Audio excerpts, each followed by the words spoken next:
قیمتي نکته درته ویم زمونږ او ستاسو ملګرو ته به اکثر دا یو فکر پیدا کیږي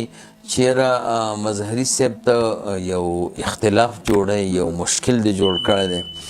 مونږ اته رکعاته کوو ته مونږ ته شل وې نو زه به یو قیمتي خبر درته وکړم هغه دا ده چې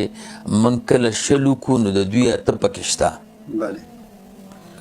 شلو کې د دوی اته شته نو د دوی اته رکعاته تراویح جناب سیرت صاحب موږ منلي دي هغه موږ وکړې خو زموږ شل نه کوي نو سړی د په دې فکر وکړي چې فساد دوی کوي که موږ یې کوو د دوی کار موږ کوو خو دوی زموږ کار نه کوي خو زموږ ملګري چې دی نو هغوی ته ښه خلک وایي موږ ته دغه وایي نو دا اتو رکعاتو تراویح باندې د سره دلیل نشته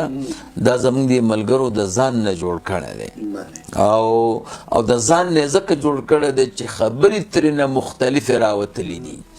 یو دا دی چې اته رکعاته دي بل دا دی چې 12 رکعاته دي بل دا دی چې 2 رکعاته دي او څلورم قول دا دی چې د سره تراویح نشته نو که همدغه سوشل میډیا په دې ګرمه وه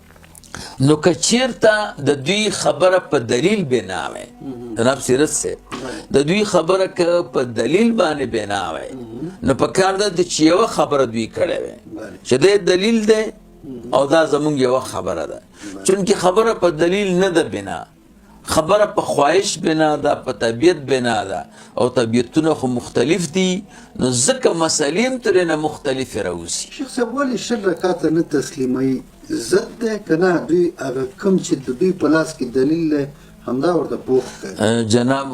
سیرت صاحب شهرت هم یو د هر انسان یو خواهش دی او سړی چې مشهوریږي نو په هغه شي نه مشهوریږي کوم چې عام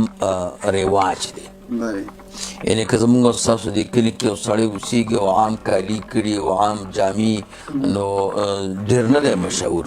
او که پرتوګي بدل کو سور پرتوګي واچو نو ټول خلک بیا ګوري که نه ګوري او بیا وایي بیا که سم کالي واچوي نو خلک وایي هغه چې پرتوګي اچولی او سور هغه دا دی اصل کې د دې ملګرو مقصود شهرت دی او د دې ملګرو مقصود چې دی په خلکو ځان پیژندل دي او د دې ملګرو مقصود په دې امت کې اختلاف پیدا کول دي جناب سیرت صاحب خبره قرآن تیزه وشوه خو رښتیا درته ووایم چې د دوی مقصود اختلاف دی اختلاف پیدا کېږي داسې خبرو نه اختلاف پیدا کېږي نو جناب سیرت صاحب دوی په دې ځان مشهوري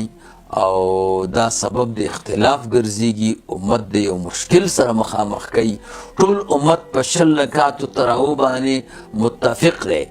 او ته راپورته کېږي کله وی چې اته وکوي کله وی چې 2 وکوي کله وی د سره یې مه کوئ کله وی 12 وکوي نو دا سبب د اختلاف دی که نه تاسو کې چې دا څلور قوله راغلي دي نو دا د چا ومنو د 12 والا د مولا ومنو که د اتو والا ومنو که د 2 والا ومنو او که د سره چې څوک وایي تراویح نشته د هغوی ومنو تاسو هم اختلاف او بله خبره درته وکړم جناب سیرت صاحب تراویح جمع ده تراویح چې ده دا جمع د ترویحتون ده او ترویحه آرام ته وایي د هر څلور رکعاتو نه پس یو دمه کېږي یو آرام کېږي نو څلور رکعاتو ته ترویحه وایي صحیح ده نو تراویح جمع ده نو جمع به هلئ چې ته شل رکعاته ومني چې اته رکعاته شي دا خو بیا ترویحتین شو عجیبه دا ده چې د خپل لفظ ته هم نه ګوري داسې وایي چې تراویح 2 رکعاته دي تراویح خو جمع ده او زموږ علما وایي اقل د جمع 3 دي دلته نو بیا جمع نه شوه بیا خو جمع نه شوه دا خو تسنیه شوه دا خو بیا 2 شوې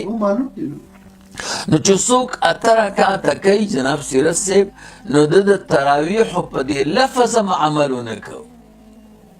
دا دی چې سوی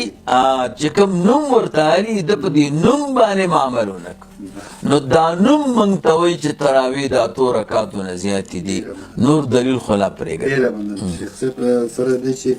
ډېره خوندوره او تفصیلي ده او الله مو خوشحاله لیدونکو ته هم پکې ډېر څه ورځي چې یو څه زده کړي